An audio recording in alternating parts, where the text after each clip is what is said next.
hoje nós estamos aqui para gravar o último episódio dessa primeira temporada daquela história com Rose Augusto.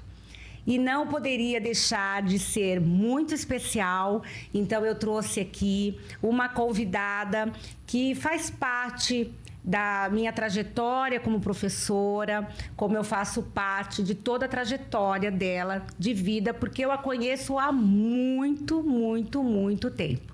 E hoje a minha convidada é também hoje a minha médica, a minha querida, que agora é a doutora Larissa Marzabal.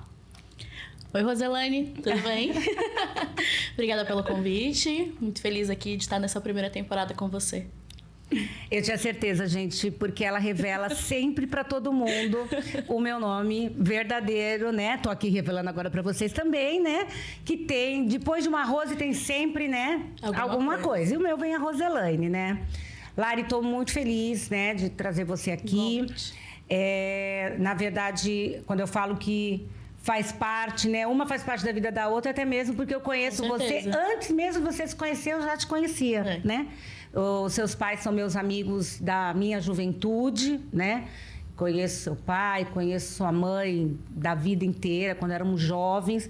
Os seus avós, porque frequentei a casa dos seus avós paternos, frequentei a casa dos seus avós maternos.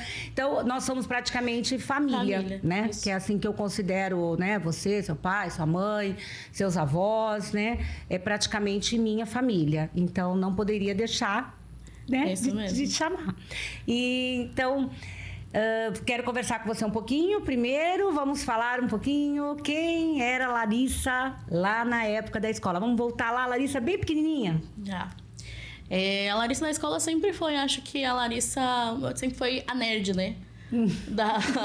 da escola. Na verdade, eu acho que eu passei muito por dois grupos muito comuns, assim, em escola, que eram nerd e, ao mesmo tempo, a popular, né?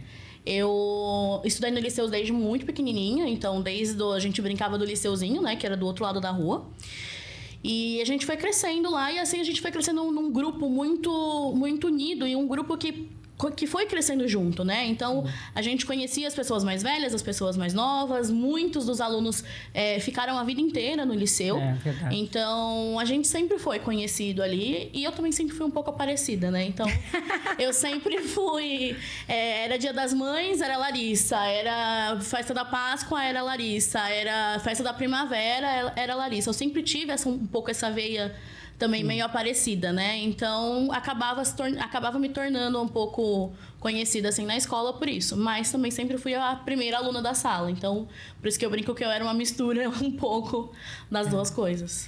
Lari, e essa vida escolar, né, a gente tem essa lembrança realmente que você sempre se superava para ser a melhor aluna da classe, para o seu trabalho ser o mais bonito. A gente eu tenho muita lembrança, inclusive, assim... da participação da tua mãe, porque a tua mãe sempre foi muito competitiva. Então, se tivesse uma gincana na escola, o grupo da Larissa, a gente sabia que ia arrebentar na gincana, porque a tua mãe ia pedir, se tivesse que pedir as coisas de porta em porta, no bairro, o que fosse, com certeza assim. Não era, você ia ganhar. E isso pesou para você ou foi uma coisa natural? Eu acho que na época não, sempre foi assim, era muito natural, mas eu acho que pesou um pouco na Larissa de hoje em dia, na Larissa adulta, né? Que até hoje é uma Larissa que quer sempre fazer tudo da melhor forma. Muitas vezes eu não quero nem delegar tarefas, eu não quero que ninguém ajude, porque eu quero eu mesma fazer, porque eu sei que não vai sair do meu jeito, vai sair do jeito que eu quero. Então isso perdurou aí pela minha vida inteira. Então, talvez... hoje em dia isso tem um peso maior do que tinha quando eu era mais nova, né? O peso de sempre querer me provar, porque as pessoas acreditavam muito em mim, então eu sempre quis provar que elas realmente tinham razão, que elas estavam certas, que eu realmente podia ser tudo isso, né? Hoje em dia eu tenho isso mais pra mim mesmo, então eu quero cada vez mais me superar naquilo que eu posso, naquilo que eu sei, cada vez ter mais conhecimento, mas durante muito tempo, no início da minha vida adulta, isso era muito não querer decepcionar as pessoas. Então, isso causou realmente um impacto. Porque eu lembro que lá na escola tinha sempre realmente assim, pede pra Larissa que a Larissa faz. precisa fazer uma apresentação. Pede pra Larissa, a Larissa monta. E você sempre foi a líder mesmo da classe, né? Sempre foi isso. Quando a gente queria que a classe fizesse alguma coisa, íamos primeiro em você. E você levava, às vezes, pra classe. Gente, vamos fazer não sei o quê, gente. Então, havia uma contrário também, total, né? E ao contrário também. Eu sempre tive muito respeito pelo pessoal da escola e do pessoal da escola, né? Então, sempre que a classe também queria fazer alguma coisa, sempre era Larissa, vai lá você falar com a tia Regina. Vai você falar com o tio Gil. Vai você pedir, né? Pede você. Pede você pro tio Gil levar a gente pra pizza dos atletas, porque se você pedir, ele vai deixar. Então, sempre teve muito essa parte. Realmente. E como é que era na sua época de escola? Como que era o grupo, as amizades, os conflitos em sala de aula, o bullying, né? Que hoje está mais forte. Eu acho que não tem como não falar que eu não sofri bullying. Eu sofri bullying de várias formas, mas eu acho que eram bullying mais leves do que o que a gente tem hoje em dia. Eu sofri bullying por ser a nerd, por ser gorda sempre. Mas o maior bullying mesmo que eu senti era por ser nerd, assim. Eu, às vezes, fazia prova do lado de fora da sala, porque os professores não queriam deixar ninguém sentar perto. Ninguém colasse de você. Pra ninguém colar. Então, às vezes, ficava do lado de fora da sala. E eu acho que por essa questão, quando chegou no colegial, né? Essa questão fica um pouco mais evidente. Tem aquele grupo que quer se aparecer mais, aquela coisa bem meninas malvadas mesmo, né? Tem a parte que quer chamar a atenção dos meninos, quer chamar a atenção pra si. E eu sempre tive muito essa atenção, não por fazer nada assim, mas por conhecer realmente o pessoal, por conhecer todos os anos, conhecer a diretora. Então, eu realmente passei uma fase assim um pouco ruim no colegial, mas... Até mesmo que eu acho que tinha uma cobrança também, como fosse uma liderança, se tinha alguma briga na sala de aula, a Larissa vai lá e tenta contornar, a Larissa vai lá e tenta conversar com eles, e acaba pesando um pouquinho também, né?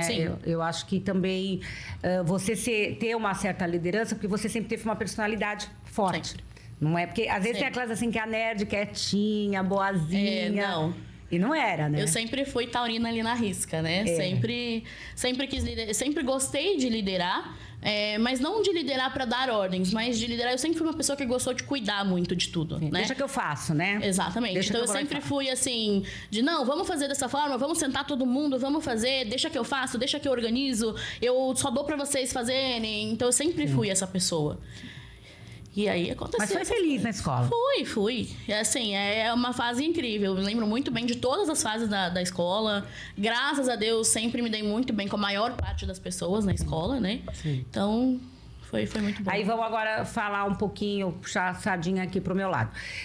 Desde pequenininha, você já tinha... pequena mesmo, né? No Fundamental 1. Você já tinha uma ligação com o esporte. Você já gostava do esporte. Acho que você patinava. Ginástica. Você fez muita coisa. Ginástica, né? Muita coisa. O que você fez de pequena? Eu fiz muita coisa. Eu comecei bem pequenininha, com uns 3 anos mais ou menos, na ginástica olímpica. Que era um sonho da minha mãe, na verdade. Minha mãe sempre gostou de ginástica olímpica. Ela fez ginástica olímpica. Eu também. Eu coloquei também. E ela sempre me colocou, conhecia as técnicas da ginástica e me colocou na ginástica olímpica. Depois da ginástica olímpica, eu fiz natação, porque eu amava a piscina. Então, ela quis me colocar na natação para poder acostumar mesmo a nadar.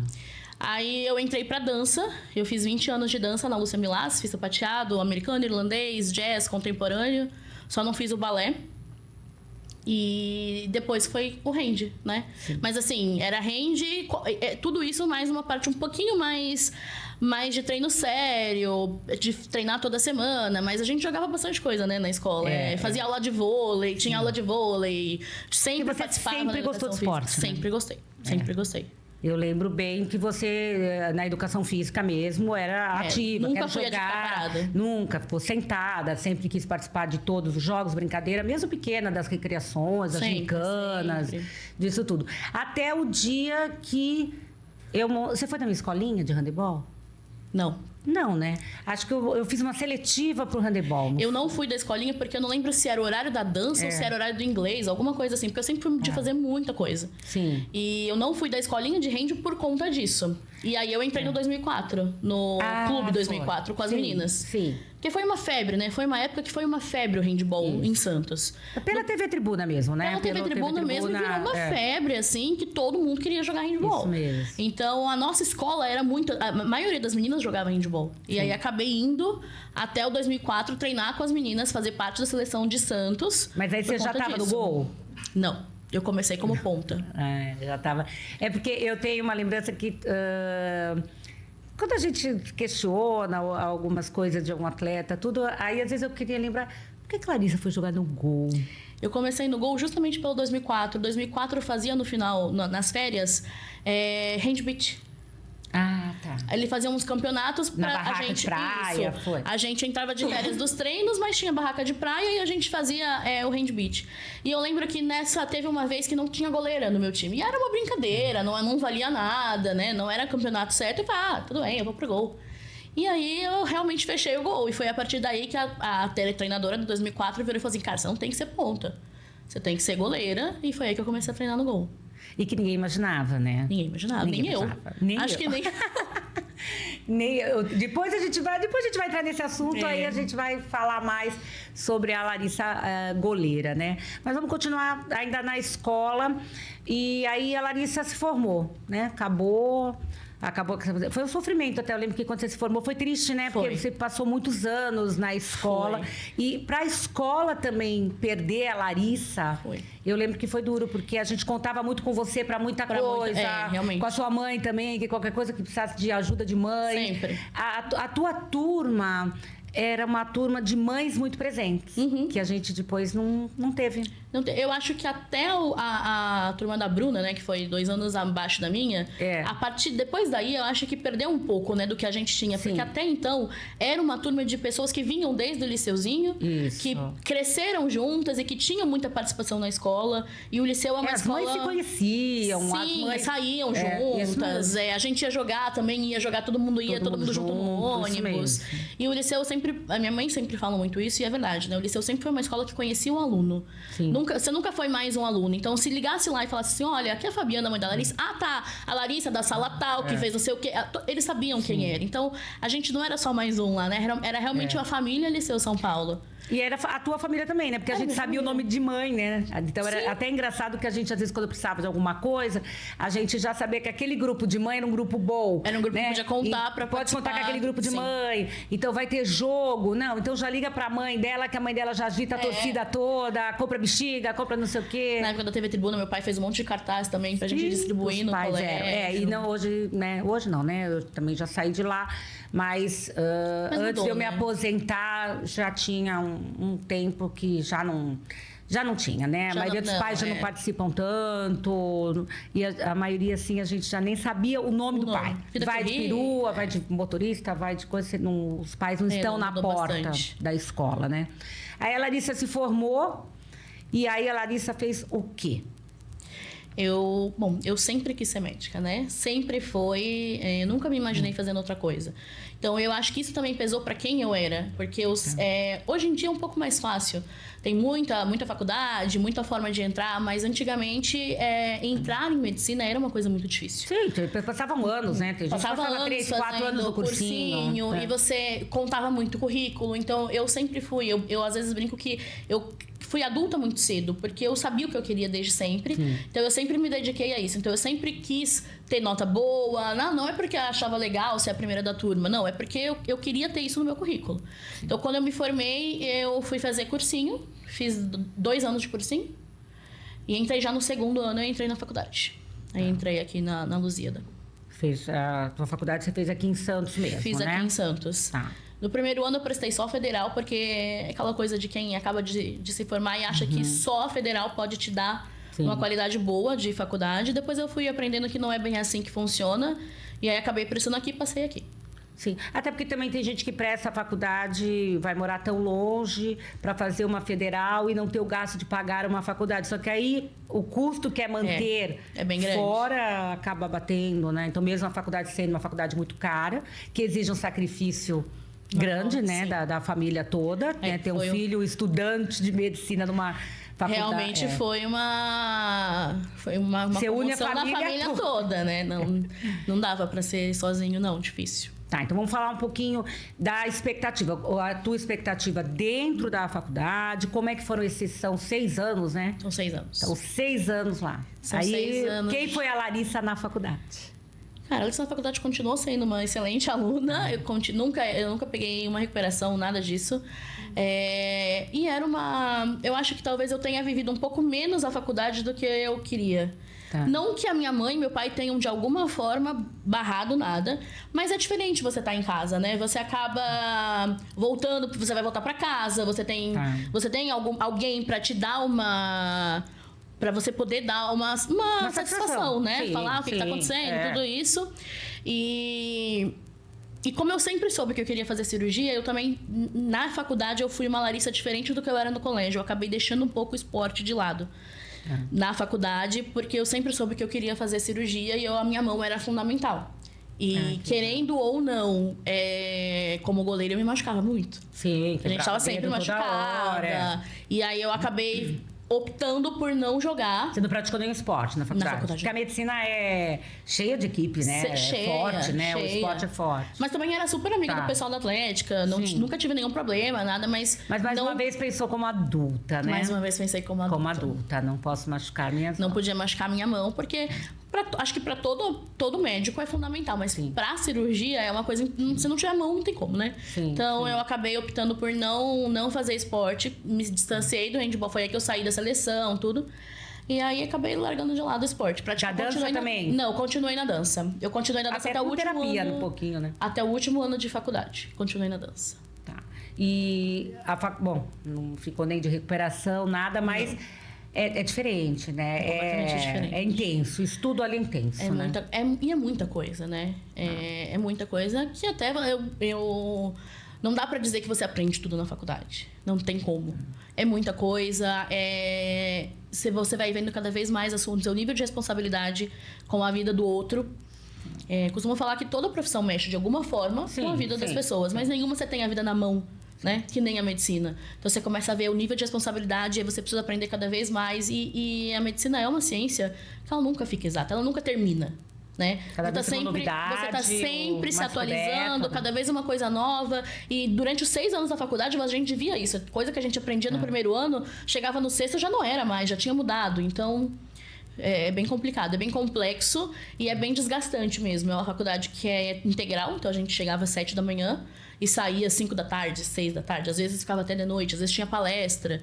Então ficava bastante tempo. Até chegar no internato, que aí acabou a vida, né? A gente brinca. Hoje em dia não é mais assim, mas na minha época era bem intenso.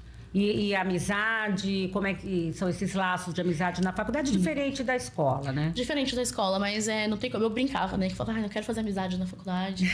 Eu quero só estudar. Não quero ser amiga de ninguém. Não quero ser amiga de ninguém, mas não dá. A gente passa muito tempo junto, né? Não tem como você não conhecer a pessoa que tá... Alguém, né? Pelo menos, que tá do seu lado. Não dividir histórias. Gente que perde pai, gente que perde mãe, gente que sofre acidente, gente que casa. É muita coisa, né? São 6 anos. E às vezes porque também tem muita gente que é de fora, né? Tá sozinho na cidade, né? Muita gente. A minha sala mesmo eram 80 alunos. E desses 80 alunos, acho que 12 eram daqui de Santos. Sim. A maioria de fora, né? Aí você acaba até dando um acolhimento, né? Com certeza. Pessoal que não... Eu tenho muitos amigos que falavam que a minha família era amigos deles. Amigos que são meus amigos até hoje. Do mesma forma que eu tenho alguns amigos da faculdade, da escola, que são meus amigos até hoje, mas a faculdade é uma vida mais intensa, né? Você cria laços mais intensos e você também acaba tendo o mesmo propósito, né? Isso. Por mais que sejam especialidades... Porque na escola não, né? Na escola não, cada um vai virar uma coisa. Seguir seu caminho, Por mais que sejam as mesmas, por mais que sejam especialidades diferentes, você acaba tendo o mesmo propósito, né? Você acaba se reencontrando em hospitais, em outros lugares, então...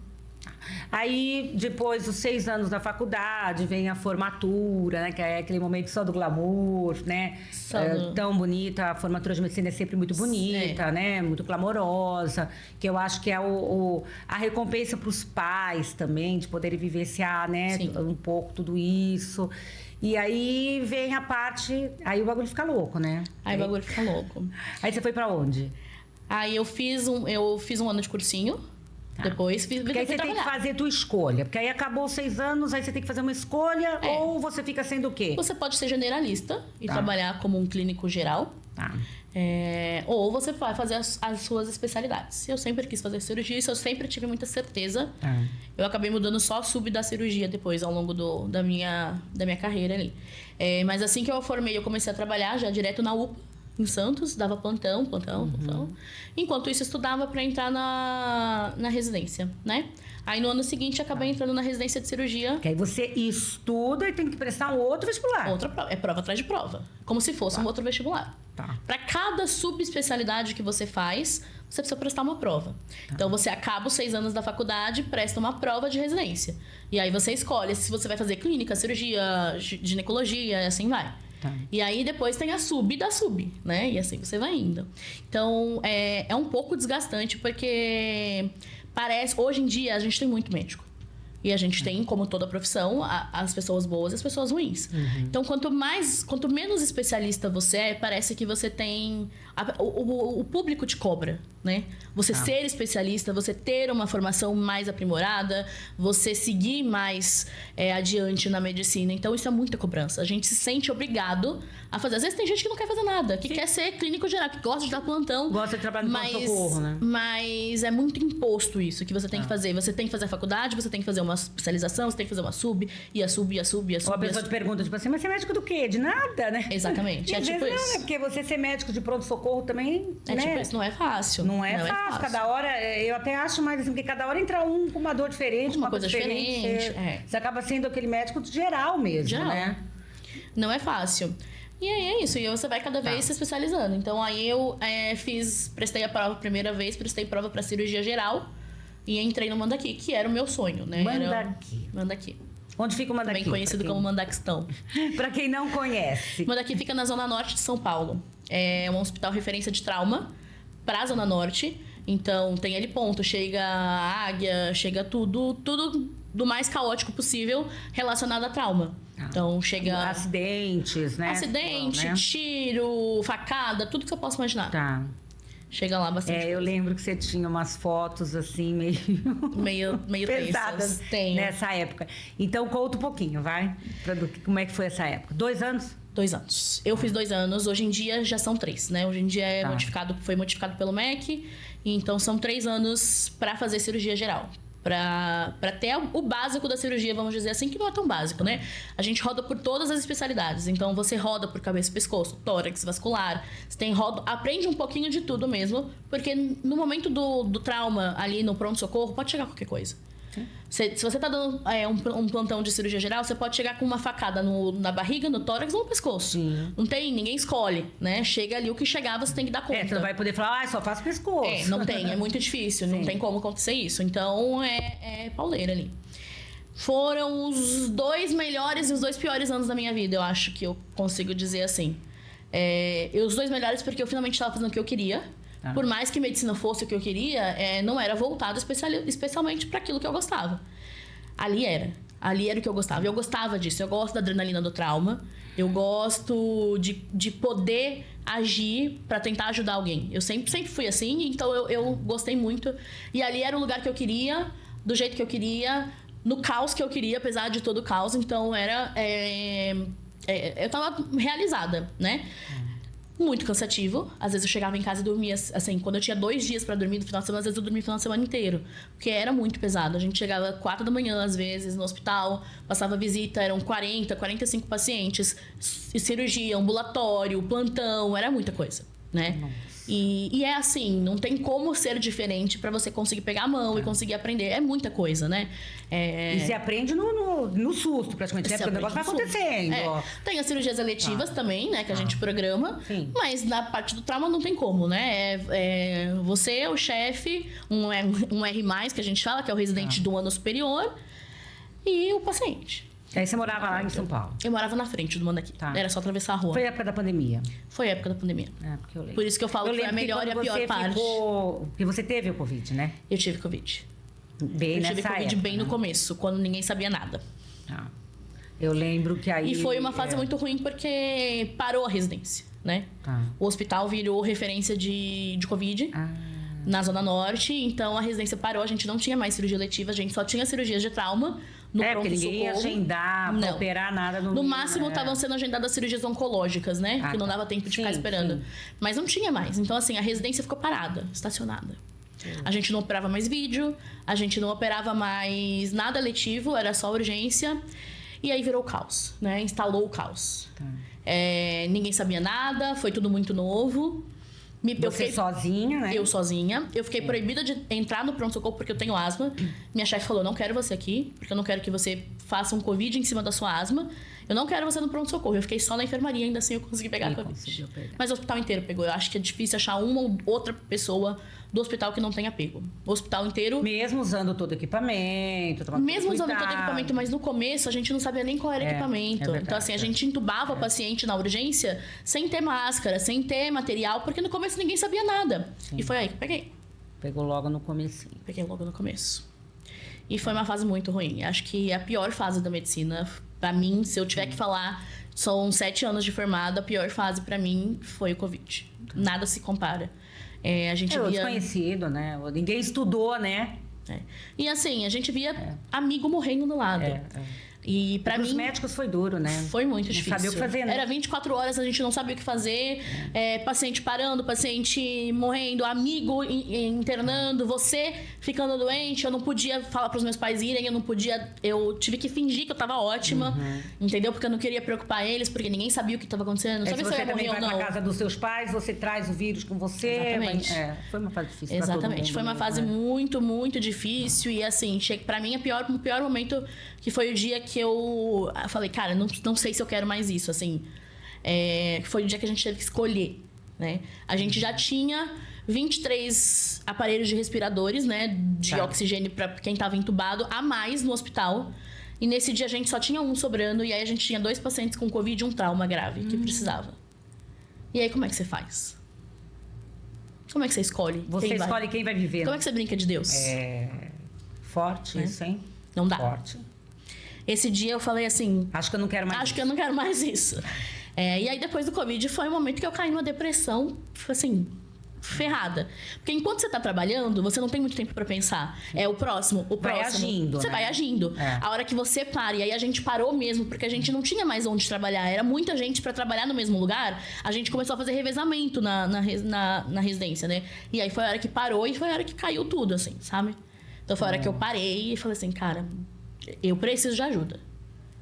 Assim, eu já ajudei todo mundo. É que ninguém, é engraçado assim, ninguém, todo mundo fala do Covid, mas poucas pessoas falam do que foi a vida dos médicos, né? Foi muito difícil. Como foi difícil a vida dos médicos nessa situação de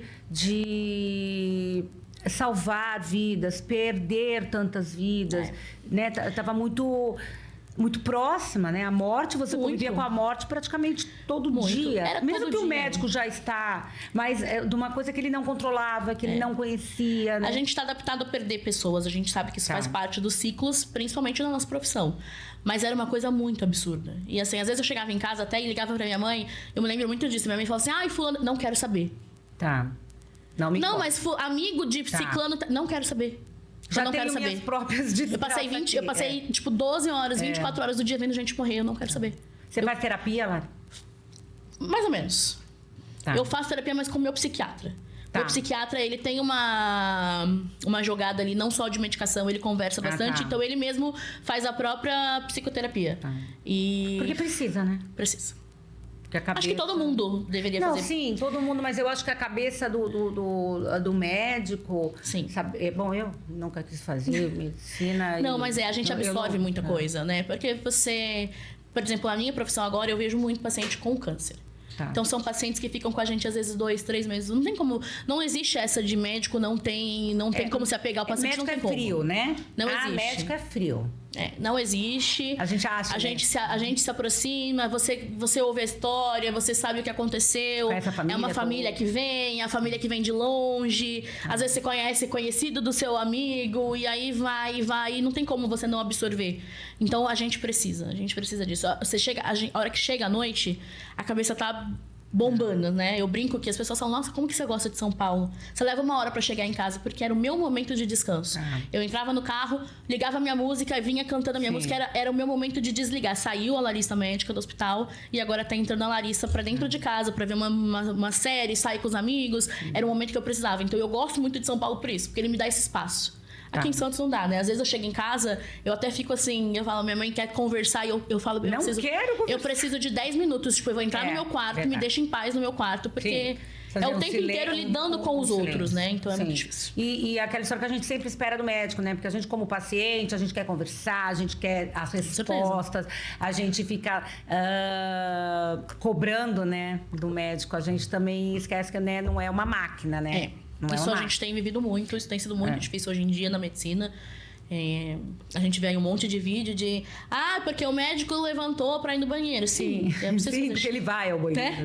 A gente não é robô. Sim. Então a gente também come, Ou porque ele estava dormindo, né? Porque ele precisa dormir também, você não sabe o horário do plantão. Existe uma cobrança em cima do médico, né? Existe muita cobrança. E hoje em dia é cada vez menos respeitado, mais cobrado e mais processado, vamos dizer assim. Verdade. Hoje em dia o médico hoje em dia tá com medo de fazer. Às vezes ele sabe que é o certo, às vezes ele tem que fazer isso, mas ele tem que pensar como que ele vai fazer, como ele vai falar para não receber um processo por estar fazendo o que ele deveria fazer. Sim, tem que pensar em tudo mesmo. Bom, aí você se formou em cirurgia e parou por aí? Agora eu tô terminando a segunda residência. Aí fez prova de novo para passar? Prova de novo. Como eu acabei a minha residência... Tu gosta de estudar, né? Pois é. Como eu acabei a residência de cirurgia geral na época da pandemia, e não estavam tendo cirurgias eletivas, eu optei por não fazer residência naquela época, porque não valeria a pena, né? Eu não ia ter tantas cirurgias assim disponíveis. E aí eu também estava nessa fase da depressão, tudo isso, eu fui me cuidar e ganhar dinheiro. Trabalhei como cirurgiã geral, graças a Deus, saí da minha residência empregada com vários chefes. Então fui trabalhar em vários lugares em São Paulo. Morei em São Paulo e aí prestei cirurgia do aparelho digestivo, né? E aí passei em Santos. Vim atrás de um chefe meu que foi meu preceptor no internato. Porque eu realmente mudei de ideia, eu sempre quis fazer cirurgia pediátrica. E aí depois eu vi que não era muito bem o que eu queria o dia a dia, né? Eu gostava mesmo de barriga, gostava do caos, da barriga. E aí vim atrás desse meu chefe, que foi meu preceptor no internato aqui na faculdade, que é excepcional na parte de fígado e vias biliares, e vim pra cá. Aí voltei pra casa, fiquei esses 2 anos aqui, termino agora, em fevereiro, mais essa especialização. Contagem regressiva. Contagem regressiva. E aí acabou, aí vamos parar um pouquinho. A gente acha que sim, né? Não dá pra falar que nunca, mas a ideia é essa. É porque, fica a dica, né, para quem quer fazer medicina, porque não sobra tempo para alguma coisa aí? O que mais você faz? É difícil. Principalmente quando você tá na residência, né? A residência ocupa muito tempo. Deus. E aí, no final de semana, você tem que escolher. Você dá plantão, você ganha dinheiro, você sai. Às vezes a gente sai sem querer sair pra poder ter vida, né? Isso é difícil. Não tô com vontade, mas eu vou até ali, senão as pessoas vão achar né, que eu não sou sociável. Mas a medicina é isso. Às vezes acaba tendo amigos médicos só, né? Porque 99% das vezes. Porque você tem o mesmo ritmo de vida, E a gente costuma brincar. A gente fala assim, a gente vai sair, a gente não vai falar de medicina, mas não consegue. Você senta na mesa, começa a falar, não, porque aquele dia, nossa, você não sabe, eu atendi um paciente, é sempre assim. O assunto é esse. Quando tem pessoas na roda que não são médicos, é engraçado. Porque a gente fala, vamos parar de falar disso, porque fulano não tá entendendo. Sim. Tá perdido. Eu acho que acaba tendo a turma mesmo de médicos, porque os assuntos, o dia a dia, acho que se entendem melhor, vira uma tribo, né? E até para entender, né, realmente, porque é isso. O médico, às vezes, ele perde dia da mãe, perde aniversário, perde Natal, perde Ano Novo, tá em outro lugar. Então, às vezes, é difícil as pessoas entenderem que você não tá disponível o tempo inteiro, né? Que você tá no hospital. Teu serviço mas mesmo assim você consegue curtir um pouquinho. Graças a Deus. Quer dizer, aquela Larissa, né? Porque eu tenho a lembrança, né? Convivi muito tempo com você criança, então eu sei, a Larissa é muito fã, né? De algumas séries, conjuntos, bandas, gosta de show. Sou bem que nem Maitê, né? Entendeu? Gosta de show, gosta de um show, gosta de uma fila. Às vezes, quando a Maitê fala alguma coisa de show, eu falo, a Larissa deve ir também. Eu logo falo, a Larissa deve ir também. E fala um pouquinho disso aí, dessa Larissa também, além da doutora Larissa, essa Larissa que ama rebeldes. Ama rebelde, ama Você RBD. não tá mais ruiva. Não tô, agora tô com ruiva mais natural, né? Não, você tá... Mas tive cabelo vermelho durante muito tempo, graças a Dulce Maria. Eu sempre falo isso. Eu gosto muito de música. Eu gosto muito de música, de leitura, eu gosto muito da arte. Eu sou uma pessoa que admira muito a arte, eu gosto muito da cultura, eu gosto de aprimorar meus conhecimentos, eu gosto de fazer tudo com música, na verdade, né? Eu gosto de tomar banho com música, eu estudava com música, a música faz muito parte da minha vida. E eu gosto muito de ir em show. Esse ano, por exemplo, já tenho 5 shows comprados. Meu então, Deus! nem começou o ano direito. Agora, próxima semana tem Shakira, então... Vai em Shakira. Vou Shakira. Acho que Maitê não vai. A Maitê acho que não tem nenhum show comprado nesse ano, porque ela falou que ia dar uma sossegada, organizar a vida, mas ela também sempre gostou muito. E eu tenho essa lembrança sua também, né? Que você adora sempre Rock in Rio. Eu gosto de um palco também, né? Então eu gosto tanto de estar no palco como de apreciar a galera. Eu gosto muito de teatro musical. Vou a muito teatro musical em São Paulo. Eu vejo, eu acompanho você nas redes sociais, vejo que sempre que tem um musical. Sempre tem um musical. Eu tenho amigas que trabalham na área do teatro musical, então também vou para prestigiá-las, mas também vou porque eu gosto mesmo. Gosto muito de teatro, gosto de cinema. Eu gosto da arte, eu sou meio da arte mesmo. Sim, eu tenho essa lembrança que você sempre gostou muito disso, de show, de apresentações, Sim. E essa Larissa ainda existe aí dentro. Ainda existe. É o que a Larissa gosta de fazer, assim, não me chama pra ir na balada. Mas se você me chamar pra ir no musical, num teatro... Você ainda dança, não? Presente. Infelizmente, não. Mas tem uma coceira pra voltar. Porque você ficou mesmo adulta, né? Você continuava, né? Pelo menos participando de alguma coisa. Assim, até o último ano da faculdade eu consegui, depois eu fui pra São Paulo, não dava, né?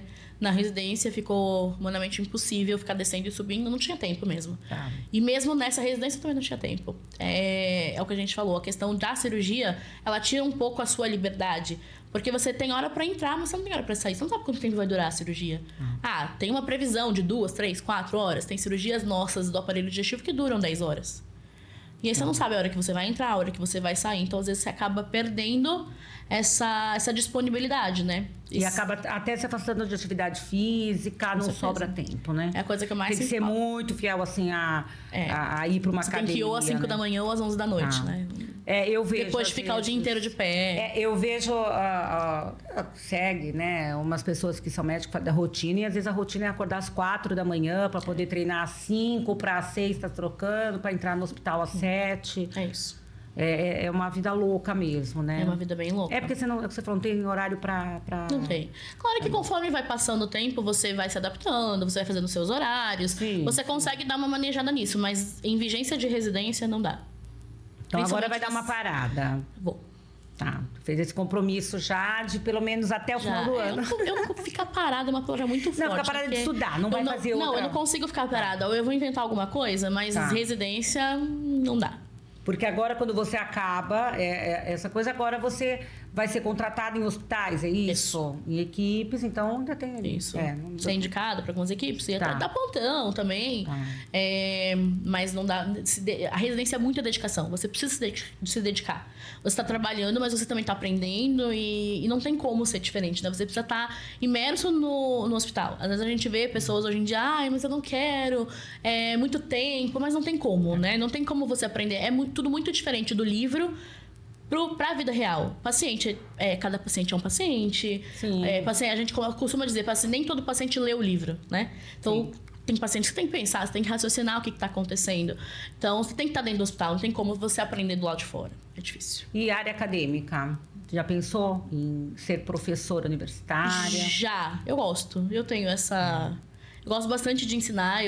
Na escola eu dava aula de reforço na escola, na faculdade também dei, então tinha grupo de estudo, né? Você sempre gostou de estudar junto. De estudar junto. Gosto bastante. Ajudou a Bruna, ajudou a Maitê nos estudos, sempre. Na verdade, até estou falando isso porque há pouco tempo fui sua paciente. É. Gente, a vida é uma loucura, né? De repente aparece Rose lá no hospital. Na verdade, né, tive um probleminha gastro também. E é muito gostoso essa confiança de ter, porque eu lembro que eu te liguei e falei, Lari, né? Me ajuda, você fez uma indicação, eu acabei sendo internada e era do seu como é que chama? Núcleo, da sua, como é que chama? Da minha especialidade, da sua especialidade. Né? E eu lembro que veio esse assunto, porque no dia que eu fui ter alta, até porque fica a dia que eu tive alta, ela me levou para casa. Ela faz serviço de entrega, viu, gente? É isso. Ela dá alta e entrega o paciente em casa. Ela tem um serviço diferenciado. Foi mesmo. Ela me deu alta e me levou para casa. E no dia da alta, eu comentei isso com você, né? Porque, na verdade, no dia que eu tive alta, ela explicou, assim, tão detalhadamente o que eu tive. Porque eu não fiz a cirurgia, né? Voltei para fazer só depois de 2 meses, porque era para eu ficar estável primeiro, tudo. E aí ela me explicou, assim, tudo que eu fiquei olhando, eu falei, Larissa, você devia dar aula na faculdade, porque você é muito didática, muito paciente de explicar, porque às vezes o médico não tem paciência de te explicar. Ele acha que você tem que entender e pronto, né? Vambora.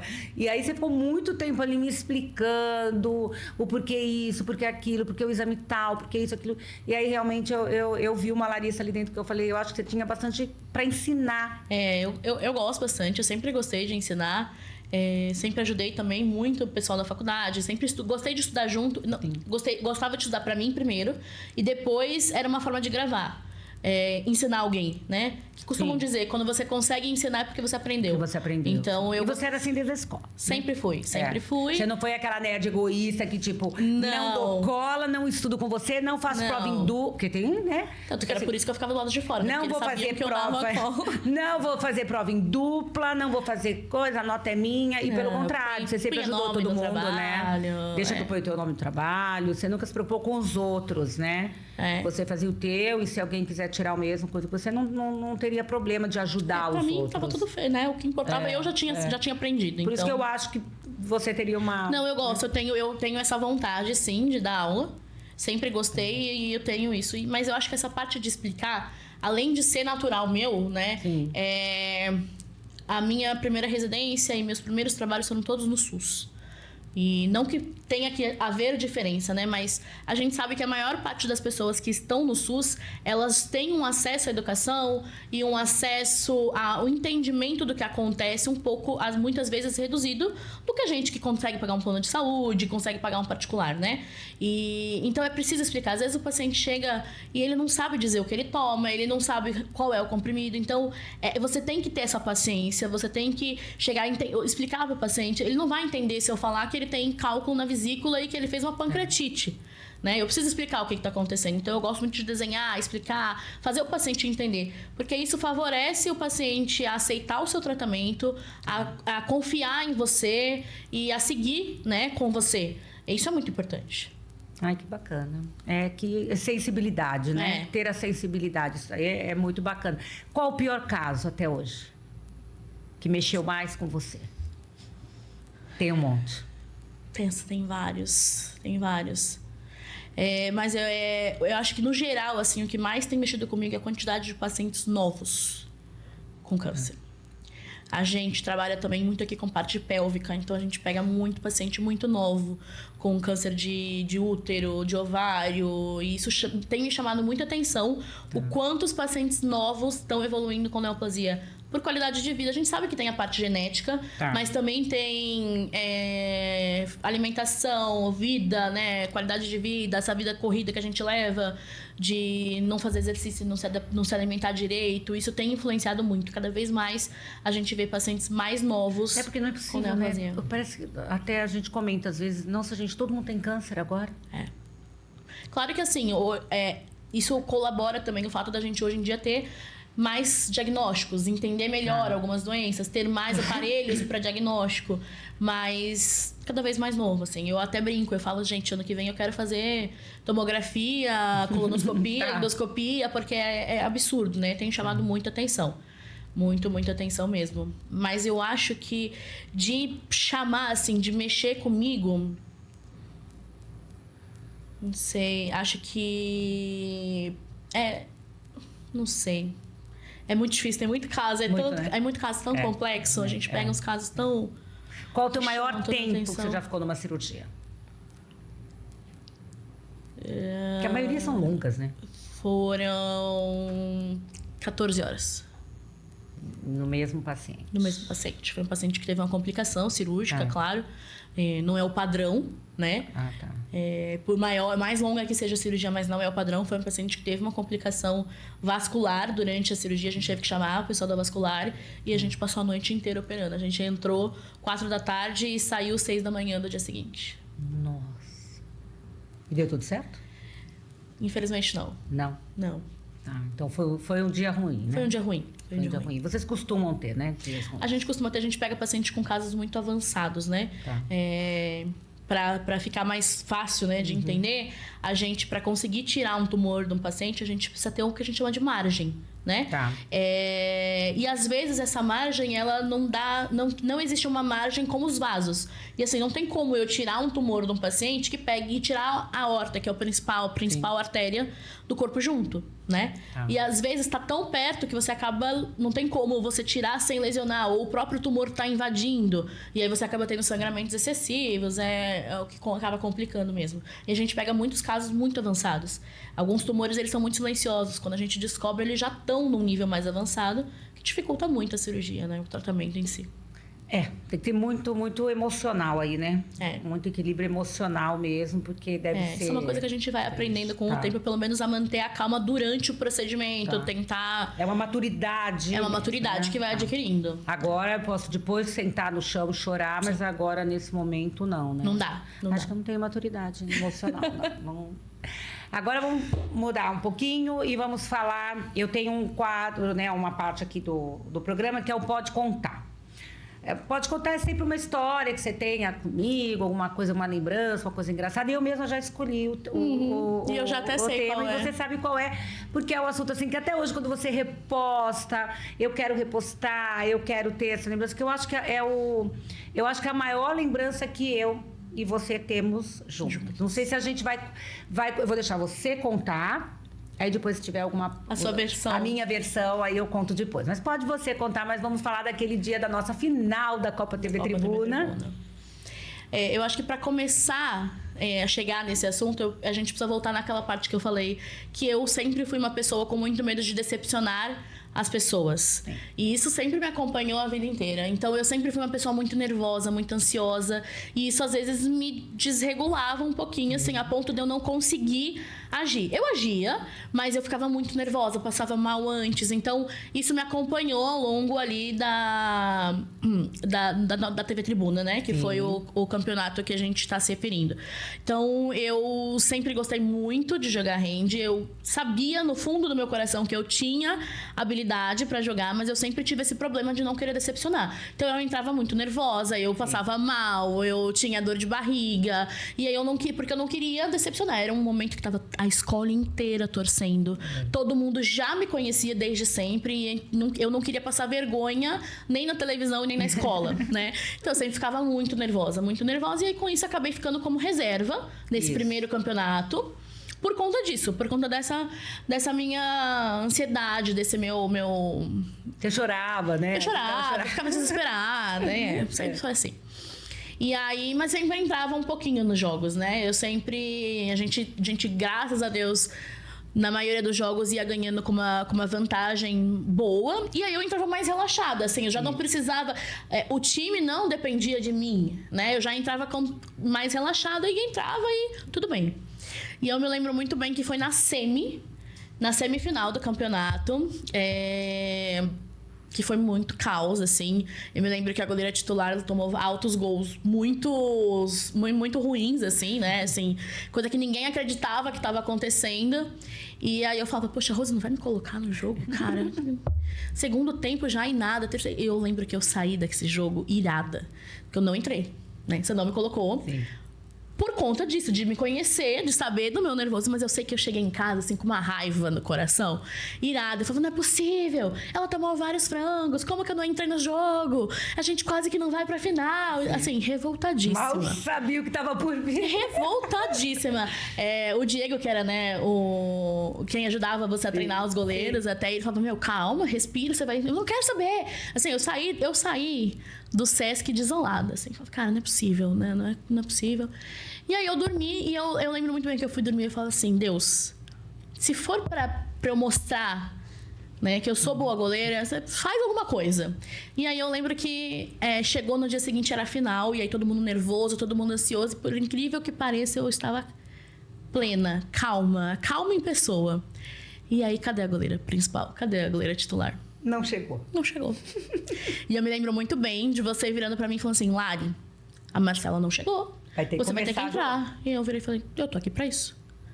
Que é uma coisa que eu nunca falei em nenhum momento. Tava fria naquele dia, eu tava fria. Naquele dia eu entrei assim, de sangue frio. E aí foi só sucesso. Aí você lembra que na verdade, o jogo passava ao vivo, né? O jogo era ao vivo. Ainda teve isso.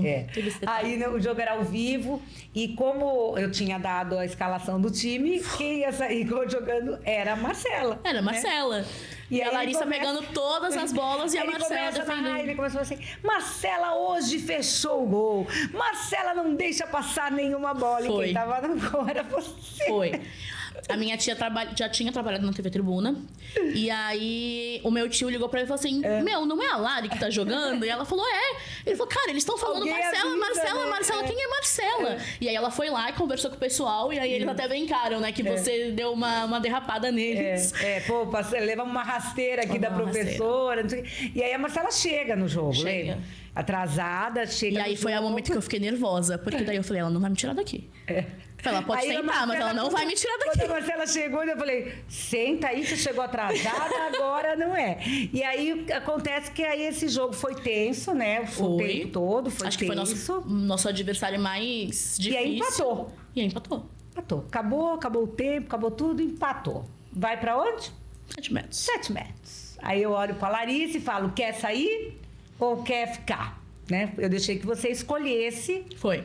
O que você queria fazer. Fora que já tinha tido alguns 7 metros no jogo também, né? Sim. Aí você olhou e falou, não, eu vou ficar e eu vou pegar. Eu vou pegar tudo. Eu lembro até hoje que você fez assim, eu vou ficar e eu vou pegar tudo. E eu tenho muito a imagem até dos seus pais, né? Atrás do gol, a sua mãe praticamente alagou o Sesc, porque nem tinha começado os 7 metros ainda. A tua mãe teve uma crise de choro, né? Porque ela chorava. Eu acho que ela chorou como qualquer mãe de goleiro chora, porque naquele momento era assim, se ela não pegar, a culpa é dela, né? Porque o goleiro leva a culpa do pênalti, quem leva a culpa é o goleiro, né? Então, se ela não pegar... Então, eu lembro, assim, da tua mãe chorou muito, né? De medo do que fosse acontecer. E o seu pai... ali atrás, né, ao contrário, muito emocionado também, que teu pai também é muito emotivo, mas naquele momento o teu pai também estava ali e falou, você vai conseguir, você vai pegar, fica aí, fica forte, E eu estava apavorada também, né, porque você era muito, assim, ali do time que convivia muito comigo também, né? Tinha a Larissa, minha atleta, mas tinha a Larissa também, estava sempre na minha casa, que conviveu com as minhas filhas, com a minha mãe, com todo mundo. Então, tinha o meu lado também de que eu não queria que você sofresse aquele momento. Então, tô te dando uma responsabilidade, né? E vamos lá. E aí acontece, né, que até hoje eu assisti essa cena, até hoje eu choro muito, que eu acho que foi a cena mais forte da minha carreira toda no handebol, né? Que a Larissa fecha o gol. Foi. Não passava nenhuma bola. Não passava nada. E aí, até hoje, a gravação era até engraçada, né? Porque ele grita como se fosse Copa do Mundo. Como se fosse Copa do Mundo. O negócio foi... Larissa, pega outra bola. E a gente, até hoje, olha a arquibancada e olha a expressão de todo mundo, porque... Acho que ninguém esperava, né? Não, e assim, tinha muita gente, né? E aquela história, todo mundo que me conhecia desde pequeno, e diretor, e coordenador, e tava todo mundo ali enlouquecido. Naquela época, a escola inteira ia, Escola né? inteira A escola ia, inteira foi. ia. E aí, aquela coisa de... Eu lembro que você pegou uma bola, até que você pegou com, assim, com a pontinha do pé. Acho que você fez uma ponta lá do balé, alguma coisa foi. assim. E eu acho que essa imagem é a imagem que eu vou ter sempre de você, dessa pessoa, porque cada bola que você pegava, você tinha uma expressão com o teu corpo de... Né? Peguei, né? Sempre comemorava muito. Muito, né? Com aquela coisa assim, peguei. Eu peguei. E acho que aí você foi crescendo. E foi crescendo. E daqui eu pego. E foi praticamente o ginásio inteiro. Tava chorando. Aí mais de emoção, de felicidade. Porque a gente viu aquilo como se fosse... Eu acho que isso vai ficar pro resto da vida na memória dos seus pais. Porque eu acho que... minha como técnica, sua como atleta... Porque ali foi, acho que, a maior e a primeira vitória, que você tenha várias na sua vida, mas essa foi uma vitória, assim, que mostrou o quanto você era guerreira, valente, né? Porque teve coragem, você podia ter falado Rose mentira, né? Pelo amor de Deus. Mas você teve coragem e o quanto você, naquele momento, é como se você tivesse cuidado de todo mundo. Gente, deixa que eu vou resolver. Pode deixar que é comigo. Deixa que é comigo, porque a gente acho que perdeu até um 7 metros do outro lado também, tudo. Então a gente dependia que você salvasse. Tava muito igual, né? Tava tudo muito igual. Então a gente precisava que você salvasse, né? E quando você fecha, eu lembro assim, quando você pega o último, né? A última bola, eu praticamente desabei, porque eu tava me sentindo até mal de tão nervosa que eu tava. E aí eu lembro que eu desabei e você vem e me consola, né? Roselaine, levanta, nós ganhamos, né? Então, eu acho que daí nasceu, né? Por todas as coisas que você tinha de nervoso, disso, daquilo, mas ali é a gigante, né? Uma coisa de gigante, né? E aí virou meio que padrão, né? A gente sempre, não sei porquê, a gente acabava toda final indo pra 7 metros. E era tranquilo. E aí você, a partir daí, né? Você já tava... Tudo 7 bem, metros, gente, a Larissa resolve. Você jogava melhor no 7 metros, você conseguia ser fria, né? Na hora dos 7 metros. Engraçado, no jogo você ficava nervosa e nos 7 metros, não. Então, eu acho que isso daí é um pouco de personalidade. Eu acho que o esporte é muito importante por isso, né? Com ele certeza. te desafia, ele faz você ser corajosa, faz ser valente.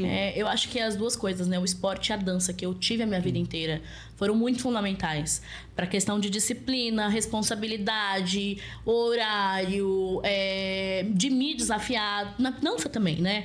Cara, eu não consigo fazer esse passo. Não, mas eu vou tentar até conseguir. E o esporte também. E também, assim, tem o que eu falo, tem esse meu lado taurina, né? Não me desafia. Às vezes eu posso estar muito nervosa, mas se você não duvide, né? Porque aí é a hora que eu viro a melhor Larissa que existe dentro de mim. Então, se você falar, não, você não é capaz, eu sou capaz. Eu vou provar que eu sou capaz. Então, isso é uma coisa que me desafia, mas é bom, né? Eu acho que é muito bom pra vida isso, porque acontece também, às vezes, na medicina. A gente não sai médico, existem as pessoas que saem sem medo nenhum, eu acho muito difícil, mas a gente não sai médico achando que a gente é a melhor pessoa do universo, né? E às vezes também tem medo, a gente também sai com medos. Cara, poxa, meu primeiro plantão, e se eu fizer alguma coisa errada? É a vida de uma pessoa, entendeu? Se mandar tomar um remédio errado e a pessoa, exatamente. né? E se eu não souber fazer essa cirurgia? Mas aí a gente vai, né? A gente... É pra ter muita coragem, a gente vai, né? tem que ter.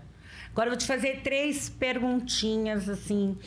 Pra ser sua amiga, o que precisa? Ser leal, ser fiel. Gosto dessa palavra, leal. Gosto dessa palavra. Eu não gosto de falsidade, não consigo. Tá. Se você fosse um filme, qual seria o seu filme? Se eu fosse um filme? Você se identifica, aquele filme que você assiste, que você se identifica. Acho que meu filme favorito é Harry Potter, né? É mesmo, né? Você é fanzoca. Sou fanzoca de Harry Potter.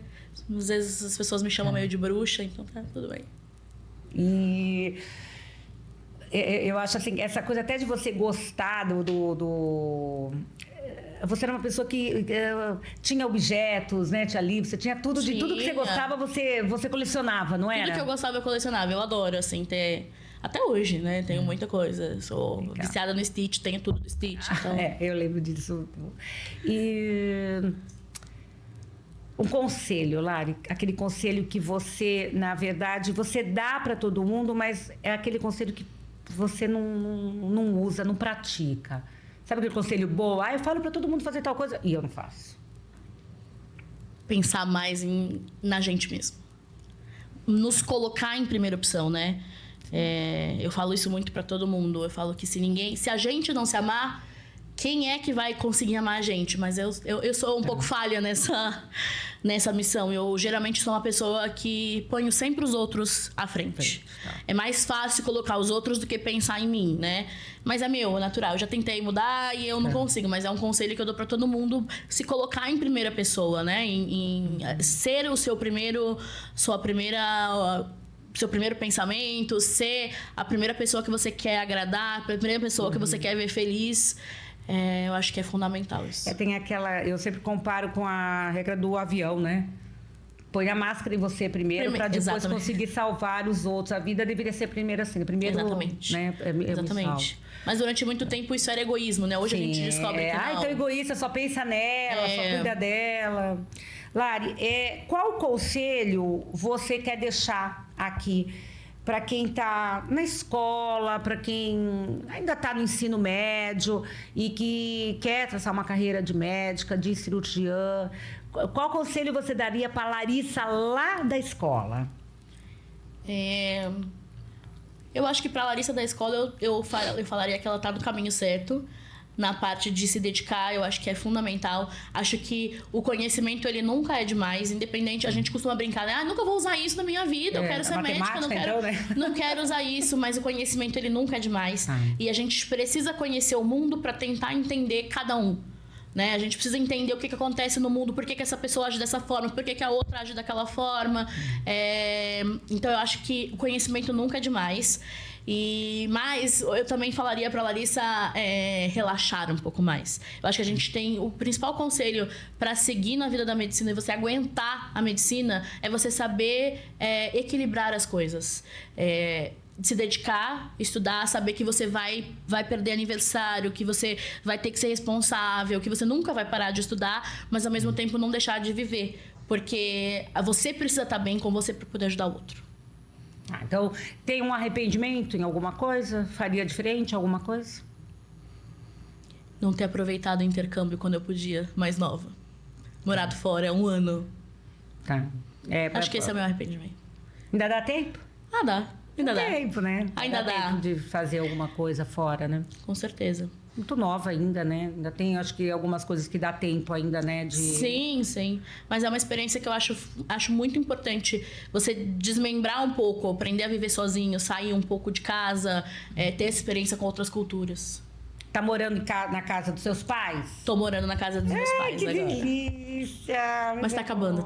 Tá bom. Mas é bom, né? Tem que aproveitar. Eu acho que a gente quer morar fora, quer fazer intercâmbio, ter tudo, mas depois a gente sente falta, porque é bom você ter pra onde voltar, às vezes, com certeza, né? Ter não tudo... se sentir sozinha, tudo. Ser cuidado, né? Ser cuidado é bom.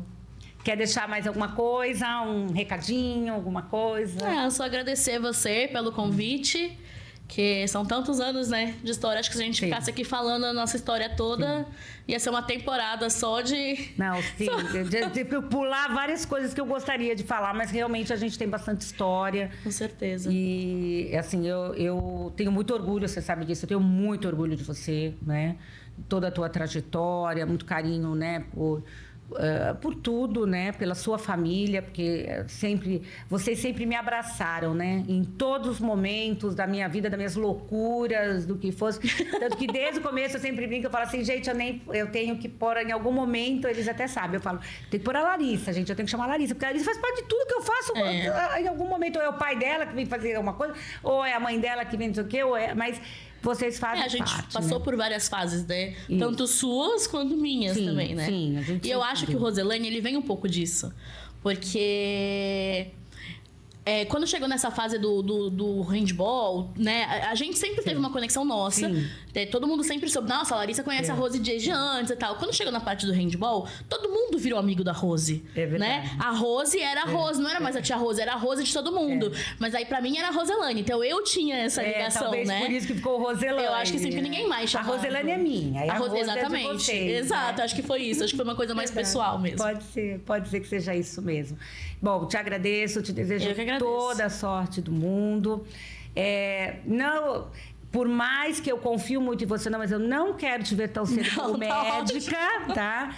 Não quero, falei pra ela, se fosse pra pôr um botox, alguma coisa, mas fora isso, não quero te ver, mas te agradeço pelo carinho comigo, por ser a pessoa que atende, né, a qualquer momento, quando eu fiquei ruim, qualquer horário que você mande uma mensagem, você, se não estiver operando, você tá no celular, atende, a tua gentileza, que Deus te abençoe. Amém, que te dê muito sucesso, que você brilhe muito, que eu vou ter sempre muito orgulho de poder, né, falar que eu te conheço desde pequenininha e que eu já sabia que você ia ser um grande sucesso. Amém. Eu que agradeço. E aí nós vamos terminando aqui esse episódio que foi assim muito especial, muito importante para mim também. Estou muito feliz mesmo. É a gravação do último episódio dessa primeira temporada. E ele foi muito especial. Ele tá assim, com um conteúdo muito, muito, muito bacana, muito enriquecedor. Eu agradeço muito por tudo. E se você gostou, e se você está gostando, né, dessas histórias que a gente tem feito com muito carinho com esses meus ex-alunos, segue a gente. Nós estamos no YouTube, no Spotify, então é só você ir lá, curtir, compartilhar e a gente se vê em breve.